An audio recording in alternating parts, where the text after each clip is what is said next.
Hello everyone, good morning to all of you. देखिए, आज का जो हमारा टॉपिक रहेगा मीटर्स ब्रिज।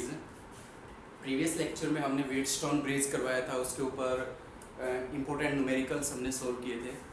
आज का जो टॉपिक है प्रैक्टिकल के हिसाब से भी बहुत इम्पोर्टेंट है, क्योंकि ये प्रैक्टिकल एक्सपेरिमेंट है आपका मीटर ब्रिज के नाम से। एक इलेक्ट्रिकल इंस्ट्रूमेंट होता है मीटर ब्रिज। तो यहाँ से आपके प्रैक्टिकल एक्सपेरिमेंट्स भी शुरू हो जाते हैं सेकेंड यूनिट से रिलेटेड। तो मीटर ब्रिज होता क्या है, सबसे पहले हम ये जानेंगे, इसकी कंस्ट्रक्शन के बारे में पढ़ेंगे, इसकी वर्किंग के बारे में पढ़ेंगे, किस तरीके किसके ऊपर ये बेस्ड होता है और क्या चीज़ फाइंड आउट करने में ये हमारी हेल्प करता है। तो सबसे पहले देखते हैं कि मीटर ब्रिज होता क्या है। तो मीटर ब्रिज एक इलेक्ट्रिकल इंस्ट्रूमेंट होता है जो कि मेजर करता है, जो कि डिटरमाइन करता है अननोन रेजिस्टेंस को। ठीक है, ऐसे रेजिस्टेंस की वैल्यू हमें बताता है जिसकी वैल्यू हमें नहीं पता होती है। तो देखिए क्या होता है। सबसे पहला इलेक्ट्रिकल इंस्ट्रूमेंट होता है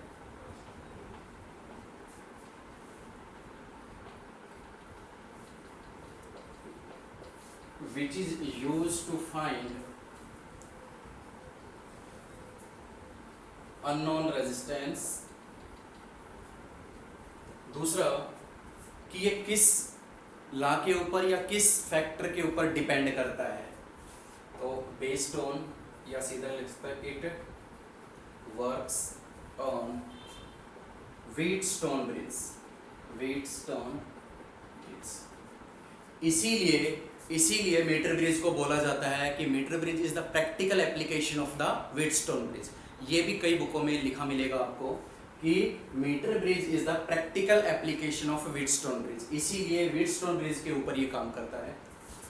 दूसरा, देखिए इसके नाम से ही मालूम चल रहा है। अब मैं इसकी कंस्ट्रक्शन करवाने जा रहा हूँ। वर्किंग इसकी इतना कुछ खास देती नहीं है हमें, बहुत सिंपल सी वर्किंग है, लेकिन जो इसकी कंस्ट्रक्शन है, कंस्ट्रक्शन के बारे में हम पूरी डिटेल में यहाँ पे पढ़ेंगे। हर एक फैक्टर के बारे में, जो जो मटेरियल यहाँ पे यूज होगा इसको बनाने के लिए, उसके बारे में आपको जानना चाहिए। डीपली स्टडी हम यहाँ पे करेंगे मीटर ब्रिज के बारे में। तो चलिए स्टार्ट करते हैं इसकी कंस्ट्रक्शन। डेफिनेशन आपको क्लियर हो गई कि किस लिए हम इसको यूज करते हैं। अननोन रेजिस्टेंस फाइंड आउट करवाने के लिए इसको यूज किया जाता है। एक्यूरेट अननोन रेजिस्टेंस ये हमें देता है। वैसे तो अननोन रेजिस्टेंस बहुत सारे तरीके से निकाला जा सकता है, बट मीटर ब्रिज की सहायता से ये बहुत ही इजी और एक्यूरेट वैल्यू हमें दे सकता है, और व्हीटस्टोन ब्रिज के ऊपर ये काम करता है। अब हम बात करते हैं इसकी कंस्ट्रक्शन की। कंस्ट्रक्शन में देखिए,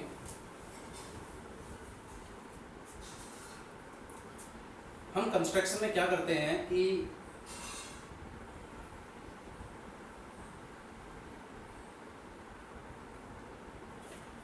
इस टाइप की एल शेप की हम ब्रास प्लेट्स लेते हैं। हम यहाँ पे 3 प्लेट लगाएंगे। ठीक है, एक प्लेट हमने इस तरीके से लगाई और एक प्लेट इस तरीके से लगाई जाती है, और एक प्लेट होती है लाइक दिस। ये 3 प्लेट्स लगाई जाती है, ब्रास की बनी हुई होती है ये। ठीक है, चलिए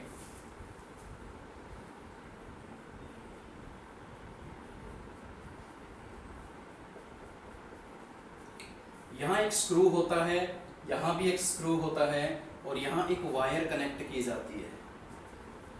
ठीक है, अब देखिए नाम से ही मालूम चल रहा है मीटर ब्रिज, यानी ये जो वायर हम यूज करते हैं, ये जो वायर हम यूज करते हैं, मैंने इसका नाम दे दिया AC। इस वायर की जो लेंथ होती है that is 1 metre. 1 metre length use करते हैं, इसीलिए इसका नाम मीटर ब्रिज नाम पड़ता है इसका, क्योंकि इसमें जो हम वायर यूज करते हैं वो 1 मीटर की होती है, या 100 सेंटीमीटर हम कह सकते हैं। ठीक है, 1 मीटर या 100 सेंटीमीटर की वायर इसमें हम यूज करते हैं। अब यहाँ पे एक क्वेश्चन बनता है, और क्वेश्चन क्या बनता है कि कौन से मटेरियल की वायर हम यहाँ पे यूज करते हैं। कंसेप्चुअल और इम्पोर्टेंट क्वेश्चन पूछा जाता है 2 नंबर में। तो ध्यान रखना, मीटर ब्रिज के अंदर जो वायर हम यूज कर रहे हैं वो अलॉय की बनी होनी चाहिए। ठीक है, अलॉय का हम यूज करते हैं। और अलॉय का क्यों यूज करते हैं, अलॉय के कुछ एक एग्जांपल्स मैंने स्टार्टिंग में भी बताए थे आपको। कॉन्स्टेंटन, मैंगनीन बताए थे। इन मटेरियल्स की ये वायर बनी होती है। क्यों बनी होती है कि इस वायर को अलॉय के हिसाब से क्यों बनाया जाता है, मेटल वगैरह क्यों यूज नहीं किया जाता इस वायर का। तो इसका आंसर या इसका रीजन मैं पहले बता चुका हूं आपको, जब मैंने रेजिस्टेंस रेजिस्टिविटी करवाया था। मैंने आपको बताया था कि इस वायर का यूज कॉन्स्टेंटन और मैंगनीन के रूप में इसलिए किया जाता है क्योंकि अलॉय का टेम्परेचर के ऊपर कोई अफेक्ट नहीं पड़ता। यानी ये जो हम वायर लेते हैं ये यूनिफॉर्म क्रॉस सेक्शन की होती है। यूनिफॉर्म क्रॉस सेक्शन का मतलब कि इसका एरिया लेंथ कांस्टेंट होती है स्टार्टिंग में, ठीक है। और ये अलॉय की बनी होती है। इसका मतलब जब हम इसमें से करंट फ्लो करवाएंगे तो जिस भी मटेरियल में से करंट फ्लो होता है वहाँ पे हीटिंग इफेक्ट पैदा होता है, और हीटिंग इफेक्ट जहाँ पैदा होता है वहाँ पे टेम्परेचर इंक्रीज होगा। टेम्परेचर अगर इंक्रीज होगा तो रेजिस्टेंस पे इफेक्ट पड़ेगा, क्योंकि रेजिस्टेंस रेजिस्टिविटी डिपेंड करते हैं टेम्परेचर के ऊपर, ठीक है। तो इस वायर का रेजिस्टेंस चेंज हो जाएगा, एरिया चेंज हो जाएगा, लेंथ चेंज हो जाएगी टेम्परेचर इंक्रीज करने पे।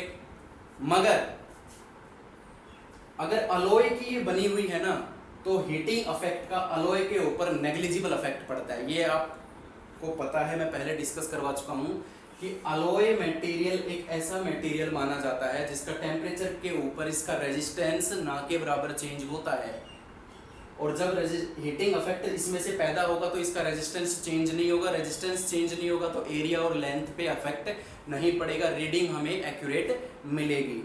कंफर्म हो गया, क्वेश्चन आंसर मिल गए यहाँ पे, ठीक है। अब हमें क्या देखना है कि ये जो दो गैप लगा रखे हैं यहाँ पे स्क्रू होते हैं, ठीक है। इस गैप में एक रेजिस्टेंस बॉक्स लगाया जाता है। रेजिस्टेंस बॉक्स क्या होता है? रेजिस्टेंस बॉक्स इस तरीके का होता है,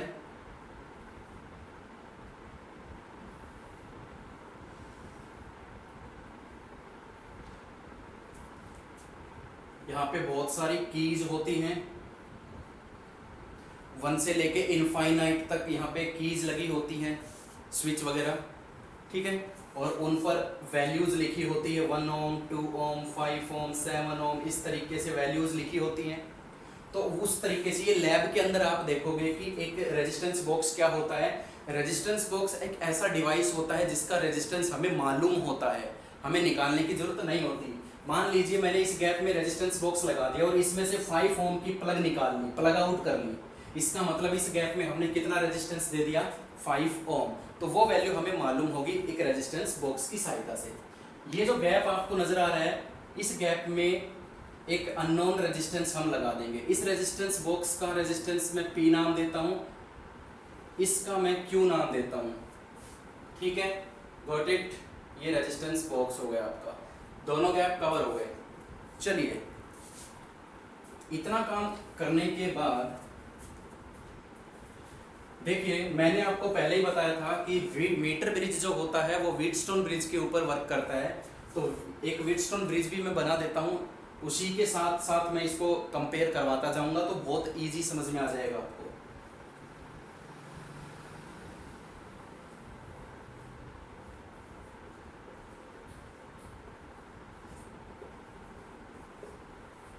ठीक है, that is P, Q, R, S, A, B, C और D, ठीक है। मीटर ब्रिज को बनाते वक्त आप साइड में व्हीटस्टोन ब्रिज जरूर बनाना। अब जरा देखिए, ये जो Q रेजिस्टेंस है, ये जो Q रेजिस्टेंस ये किस किस के बीच में कनेक्ट है? B और C के बीच में। ये C है और ये नाम दे देते हैं हम, इसका B नाम दे देते हैं। सॉरी, इस पॉइंट का नहीं, इस पॉइंट का नाम देते हैं, क्योंकि इसी के साथ ये जुड़ा हुआ है पूरा पूरा, C से लेके कंप्लीट B। तो B और C के बीच में रेजिस्टेंस कौन सा आ गया? Q, ठीक है। उसके बाद देखिए जरा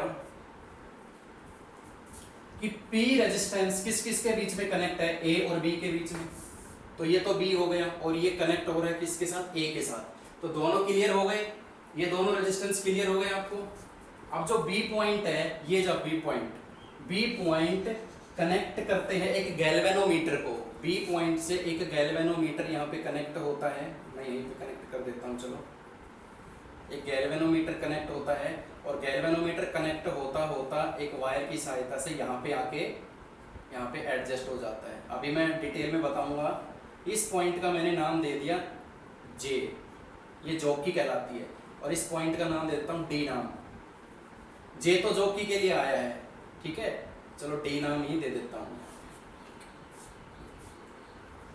अब जरा देखिए, बी और डी के बीच में गैल्वेनोमीटर लगा दिया, बी और डी के बीच में हमने गैल्वेनोमीटर लगा दिया, ठीक है। अब देखिए ए और डी के बीच में एक आर रेजिस्टेंस है, ए और डी के बीच में, यानी एडी गैप जो है, एडी लेंथ जो है, इस लेंथ के अक्रॉस एक रेजिस्टेंस है जिसका क्या नाम दिया हमने आर, और डीसी के अक्रॉस एस, इस गैप के बीच में, डीसी गैप के बीच में जो रेजिस्टेंस है उसका क्या नाम दे दिया एस। यानी पूरी वायर के इस हिस्से का रेजिस्टेंस आर और इस हिस्से का रेजिस्टेंस एस नाम दे दिया हमने। तो चारों के चारों रेजिस्टेंस यहाँ पे कनेक्ट कर दिया हमने, P Q R S, P Q R S. Galvanometer भी आ चुका, ये आ चुका। तो गैल्वेनोमीटर मीटर व्हीटस्टोन ब्रिज को आप देखते रहना, उसकी सहायता से आप इसको एडजस्ट करते रहना, बिल्कुल सिंपल है, ध्यान दीजिए। ये जो वायर आती है ना गैल्वेनोमीटर की सहायता से, ये कनेक्ट होती है एक जॉकी से। जॉकी होती है इस तरीके की, लैब में आप देखोगे इस तरीके की जॉकी होती है, ब्लैक कलर की होती है, आगे एक मेटल टिप होती है, पीछे एक स्क्रू लगा होता है, स्क्रू की सहायता से ये वायर कनेक्ट होती है, इससे कनेक्ट होती है, ठीक है। उस जॉकी को हम पकड़ते हैं और इस वायर के ऊपर स्लाइड करवाते हैं इस तरीके से, यहाँ यहाँ यहाँ यहाँ, इस तरीके से, क्लियर। तो जॉकी का काम होता है ये। इस वायर के जब अब सेल की बात आती है, ए और सी के अक्रॉस यहाँ पे एक सेल हमने कनेक्ट कर दी, क्लियर हो गया सारी चीजें, उसको देखते जाइए, सारी चीजें यहाँ पे कनेक्ट कर दी। चलिए अब मैं आपको बताता हूँ, इस स्केल के नीचे एक इस वायर के नीचे एक स्केल और ज्वाइंट होता है यहाँ पे हमारा, जिस पे नंबरिंग होती है। स्केल की नंबरिंग आपको मालूम है, लाइक दिस, मैं रफली बना रहा हूं यहाँ पे, इस तरीके से एक स्केल, वुडन स्केल लगाया होता है बिल्कुल वायर के जस्ट नीचे, ठीक है, रीडिंग मेजर करने के लिए। अब मैं जो बता रहा हूं कि मीटर ब्रिज व्हीटस्टोन ब्रिज पे काम करता है, लेकिन बैलेंस व्हीटस्टोन ब्रिज पे काम करता है, यानी बैलेंसिंग कंडीशन के ऊपर हम देखेंगे। अब इसको मैं मिटा देता हूँ, इसका काम खत्म हो गया। इसका इतना ही है कि कंपेयर करते हुए हमें डायग्राम समझना है। डायग्राम अब समझ में आ गए हमारे। अब जरा देखिए कि बैलेंसिंग कंडीशन मैंने क्या बताई थी। बैलेंसिंग कंडीशन, अब आप समझोगे कि जॉकी का काम यहाँ पे क्या होता है। जैसे ही स्विच ऑन किया, करंट फ्लो करवाया, करंट फ्लो करवाने के बाद हमने जॉकी पकड़ी, जॉकी को इस वायर पर हमने अलग अलग जगह पे टच किया, तो गैल्वेनोमीटर रीडिंग हमें दे रहा है, ठीक है। कब तक हम इसको स्लाइड करवाते रहेंगे वायर, इस जॉकी को वायर के ऊपर, जब तक कि गैल्वेनोमीटर जीरो डिफ्लेक्शन शो ना करे। बैलेंसिंग कंडीशन क्या होती है, जब गैल्वेनोमीटर में से करंट फ्लो करना बंद हो जाए, वही हमारी बैलेंसिंग कंडीशन होती है। तो वही चीज करनी है कि जॉकी को इस वायर पे ऐसे टच करवाते हुए चलना है और गैल्वेनोमीटर पे नजर होनी चाहिए आपकी, और देखते जाइए धीरे धीरे। जब आप पहुंचे इस पॉइंट तक, जैसे ही पहुंचे, गैल्वेनोमीटर की जो निडल इधर उधर डिफ्लेक्ट कर रही थी वो जीरो पे आके अटक गई। जीरो पे गैल्वेनोमीटर की निडल का आना क्या दर्शाता है कि गैल्वेनोमीटर में से कोई भी करंट फ्लो नहीं कर रहा। इसका मतलब है बी पॉइंट और डी पॉइंट की पोटेंशियल सेम है। यही बताया था मैंने व्हीटस्टोन ब्रिज। जिसको समझ में ना आए वो व्हीटस्टोन ब्रिज के ऊपर वीडियो जरूर देखें, तब ये बहुत ही इजी समझ में आ जाएगा आपके। क्लियर हो रही है बात। तो डी पॉइंट पर हमने देखा गैल्वेनोमीटर में से करंट बिल्कुल भी फ्लो नहीं कर रहा। तो there when no deflection show by the galvanometer, then this is a balanced Wheatstone bridge. इसी को बोलते हैं बैलेंस व्हीटस्टोन ब्रिज, और इसी को बोलते हैं बैलेंस कंडीशन। मीटर ब्रिज की भी यही कंडीशन हम लेके चलते हैं। चलिए सारी चीजें क्लियर हो गई आपकी। इसकी जो डेरिवेशन है वो बिल्कुल ना के बराबर है। एक बार फिर से रिकॉल कर लेते हैं एक एक चीज के बारे में। देखिए हमने यहाँ पे क्या किया, चलिए मैं पहले है ना डेरिवेशन खत्म करवा देता हूँ, छोटा सा है, 2 स्टेप का है, फिर एक बार में रिकॉल कर लेते हैं इसका। देखिए बैलेंसिंग कंडीशन क्या होती है। बैलेंस्ड कंडीशन बिल्कुल ध्यान से देखना, P upon Q, P upon Q, balance condition क्या बताई थी, P upon Q is equal to R by S, यही समझाया था मैंने। तो P upon Q is equal to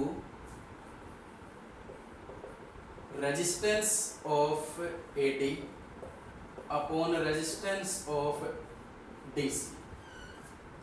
भाई इस गैप के अक्रॉस ही तो आर है और इस गैप के अक्रॉस एस है, तो ये अननोन रेजिस्टेंस होता है जिसकी वैल्यू हमें नहीं मालूम, इसी की वैल्यू हम फाइंड आउट करने वाले हैं यहाँ पे। तो P upon Q is equal to resistance of AD, resistance का फॉर्मूला क्या होता है, रो L बाई A। जहां भी गैल्वेनोमीटर की नीडल 0 पर आ जाती है वो कहलाती है बैलेंसिंग लेंथ। क्या कहलाती है, बैलेंसिंग लेंथ। और वो हमने मान ली L, यहां से यहां तक की लेंथ कितनी मान ली हमने, L, यहां से यहां तक बैलेंसिंग लेंथ, इसको बोलते हैं बैलेंसिंग लेंथ। और इस पॉइंट को बोला जाता है नल पॉइंट, इस पॉइंट को बोला जाता है नल पॉइंट, जहां भी गैल्वेनोमीटर 0 डिफ्लेक्शन शो करना स्टार्ट कर दे। क्लियर? चलिए, upon resistance of DC, DC का रेजिस्टेंस कितना होगा, रो, दोनों में रो सेम लेनी पड़ेगी क्योंकि वायर तो एक ही मटेरियल की बनी हुई है। एल अलग हो जाएगी। अब ये कितनी लेंथ बची, टोटल लेंथ कितनी है 100 सेंटीमीटर, यहां से यहां तक की लंबाई L, तो बची हुई कितनी हो जाएगी 100 माइनस L अपॉन एरिया भी सेम है। अरे मोटाई, वायर की मोटाई बिल्कुल सेम है। तो यहाँ पे सोल्व करेंगे तो P by Q is equal to कितना आ जाएगा, ये ऊपर चला जाएगा A upon L upon 100 minus L, ये बचेगा। तो यहाँ से Q की वैल्यू कितनी आएगी 100 minus L upon L into P। Answer, this is the unknown resistance find out by the metre bridge. बहुत ही सिंपल। चलिए एक बार मैं स्टेप वाइज फिर से इसको रिकॉल करवाता हूँ, बहुत ही ध्यान से देखिएगा। हमने क्या किया, मीटर ब्रिज, भैया मीटर ब्रिज, मीटर मतलब 1 मीटर, 1 मीटर की हमें लंबी वायर लेनी है। अब वो वायर होनी चाहिए अलॉय की, यानी या तो वो मैंगनीन की वायर होनी चाहिए या वो कॉन्स्टेंटन की वायर होनी चाहिए। क्यों? क्योंकि जब इसमें से करंट हम फ्लो करवाएंगे ना तो ये गर्म होगी, गर्म होने पे टेम्परेचर बढ़ेगा, टेम्परेचर बढ़ने पे रेजिस्टेंस चेंज होगा और रेजिस्टेंस चेंज होने पे एरिया और लेंथ दोनों पर अफेक्ट पड़ता है। बट इसीलिए हमने इसको कांस्टेंट और मैंगनीन की बनाई क्योंकि टेम्परेचर इंक्रीज करने पे इनके रेजिस्टेंस पर कोई अफेक्ट नहीं पड़ता, इसीलिए हम इस वायर को अलॉय की फॉर्म में लेते हैं। चलिए फिर हमने क्या किया कि यहाँ पे 3 स्ट्रिप्स होती है ब्रास की। अब एक गैप के अक्रॉस तो हमने रेजिस्टेंस बॉक्स लगा दिया, इस गैप के अक्रॉस हमने एक अननोन रेजिस्टेंस लगा दिया, कोई भी वायर पड़ी हुई मिल जाए उसी को लगा दिया। इसका रेजिस्टेंस हमें फाइंड आउट करना है। बीच वाले जो कॉमन टर्मिनल है वहां से गैल्वेनोमीटर की सहायता से एक जॉकी कनेक्ट कर दी। जॉकी का काम होता है नल पॉइंट फाइंड आउट करना, जॉकी का काम होता है नल पॉइंट फाइंड आउट करना, बैलेंसिंग लेंथ फाइंड आउट करना। हम जॉकी को तब तक मूव करवाएंगे जब तक कि गैल्वेनोमीटर की सुई 0 पे ना आ जाए। जिस पॉइंट पर गैल्वेनोमीटर 0 डिफ्लेक्शन शो कर देगा उसी पॉइंट को हम बोलेंगे नल पॉइंट, और उस लेंथ को क्या बोलेंगे, balancing length. 40 centimetre, 50 centimetre, 60 centimetre, 70 centimetre कहीं भी आ सकती है वो, ठीक है। क्लियर है? बस यही है। नीचे एक स्केल लगाते हैं, स्केल से हमें मालूम चल जाती है कि बैलेंसिंग लेंथ कहाँ पे आई है, वो रीडिंग हम लिख लेते हैं, वो हमारी L हो जाती है, ठीक है, वो हमारी L हो जाती है और बची हुई हम निकाल लेते हैं 100 माइनस। मान लीजिए बैलेंसिंग लेंथ हमारी 40 आई तो ऊपर वाला सिस्टम कितना आ जाएगा 60 अपॉन 40, और P रेजिस्टेंस बॉक्स मैंने बताया इसकी वैल्यू हमें मालूम होती है, न्यूमेरिकल में ये मिलेगा हमें सब कुछ, ठीक है। तो हम इजीली क्यों निकाल सकते हैं अननोन रेजिस्टेंस, बहुत इजी है सब। हाँ, एक और इम्पोर्टेंट बात यहाँ पे आती है कि जॉकी जो होती है ना उसको ऐसे रब नहीं करवाना आपको, बहुत ही इंपॉर्टेंट बात बता रहा हूँ, कॉन्सेप्चुअल क्वेश्चन बनता है यहाँ पे कि जॉकी को रब नहीं करवाना आपको, क्योंकि रब करवाओगे तो क्या होगा कि जो वायर की मोटाई होती है वो थोड़ी सी पतली हो जाएगी, घिस जाएगी ऐसे रब करवाने पे, और जब उसके एरिया ऑफ क्रॉस सेक्शन पर अफेक्ट पड़ गया ना तो हमें accurate unknown resistance find out नहीं होगा, हमें बैलेंसिंग लेंथ नहीं मिल सकती। इसलिए जॉकी को बहुत ही सावधानी पूर्वक हमें यूज करना पड़ेगा। प्रैक्टिकल एक्सपेरिमेंट में करते हैं तो जॉकी को बहुत सावधानी से यूज करते हैं, बिल्कुल ऐसे स्मूथली टच करवाएंगे, ऐसे टच करवाएंगे फिर उठाएंगे, फिर टच करवाएंगे फिर उठाएंगे, फिर टच करवाएंगे, ऐसे हमें मालूम चल जाएगा, ठीक है। ऐसे हम बैलेंसिंग लेंथ निकालते हैं, तो ये बात भी याद रखना। तो this is all about the theory of metre bridge बहुत इंपॉर्टेंट है। नेक्स्ट वीडियो हम जल्द लाएंगे आपके लिए इसके परफेक्ट और important exam point of view से, जो एग्जाम के लेवल के हिसाब के न्यूमेरिकल है ना, वो हम मीटर ब्रिज में करेंगे नेक्स्ट वीडियो में। ठीक है, तो आज के लिए इतना ही। इसको ध्यान से कीजिए, इसकी कंस्ट्रक्शन को समझिए, इसको फील कीजिए।